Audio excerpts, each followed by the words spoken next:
Maka sesungguhnya dalam filsafat dasar ini Teh Rike dan Kang Dede serta Teh Jihan, itu kita bicara tentang filsafat dasar dunia. Pasti dunia terbelah dalam dua filsafat, yang satu barat, yang satu timur. Barat mengajarkan apa? Barat mengajarkan Bellium contra omnibus, bahwa manusia satu sama lain itu saling menaklukkan, bahwa hubungan manusia dengan alam itu saling menaklukkan. Alam ditaklukkan, dieksploitasi. Alam ditaklukkan, dieksploitasi. Maka lahirlah revolusi industri. Dari revolusi lahirlah industrialisasi yang berbungkus kesejahteraan dengan model pendekatan orang kaya boleh terus kaya, tapi syaratnya dia harus bayar pajak yang tinggi. Negara memungut pajaknya dikontrol oleh demokrasi dengan trias politika. Trias politika membagi kekuasaan antara legislatif, eksekutif, dan yudikatif. Tujuannya adalah kemakmuran. Maka pajak itu harus melahirkan sistem negara yang menjamin orang miskin punya rumah, orang miskin punya sekolah, orang miskin punya harapan masa depan, ada jaminan kesehatannya. Orang miskin punya jaminan hari tua. Meski dia nganggur, negara tetap menggajinya. Gaji ini diperoleh dari siapa? Dari kaum kapitalis yang membayar pajak dengan mahal pada negara. Negara mendistribusikan untuk melindungi mereka dari cengkraman kapitalisme itu. Apakah kapitalisme melahirkan kemakmuran? Melahirkan keadilan, melahirkan lahir negara-negara besar dan raksasa yang hari ini sedang berhadapan dengan apa? Komunisme yang kapitalisme, yaitu Tiongkok.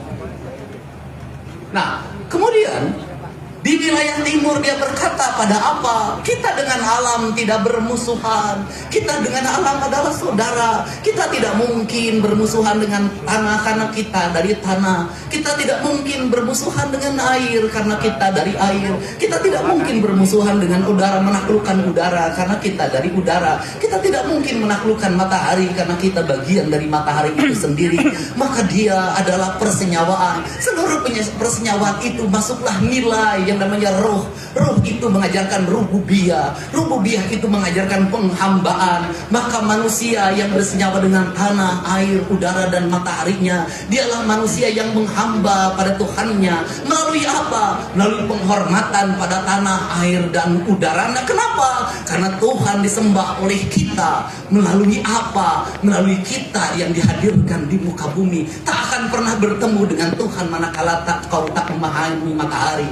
Kau tidak akan pernah bertemu dengan Tuhan manakala kau tidak memahami air. Kau tidak akan bertemu dengan Tuhan manakala kau tidak bisa memahami udara. Kau tidak akan pernah bertemu dengan Tuhan manakala kau tidak bisa memahami tanah. Kenapa? Karena seluruh rangkaian peristiwa material itu, kata kaidah Islam, dia dalam setiap hari bertasbih pada Allah. Dia berkata la ilaha illallah, maka air la ilaha illallah, maka matahari la ilaha illallah, maka bulan la ilaha illallah, maka udara la ilaha illallah. Semuanya la ilaha illallah dalam tasbihnya, dalam bahasanya. Maka dalam riwayatnya ada nabi yang memahami bahasa ular, ada nabi yang memahami bahasa binatang. Itu sesungguhnya adalah kerangka pemahaman bahwa manusia yang menjadi penerus Nabi Muhammad SAW, sesungguhnya dia harus bisa memahami bahasa Nabi Sulaiman, harus bisa memahami penyerahannya Nabi Isa alaihissalam, harus bisa memahami kegagahan dalam menguasai teknologi Nabi Musa alaihissalam.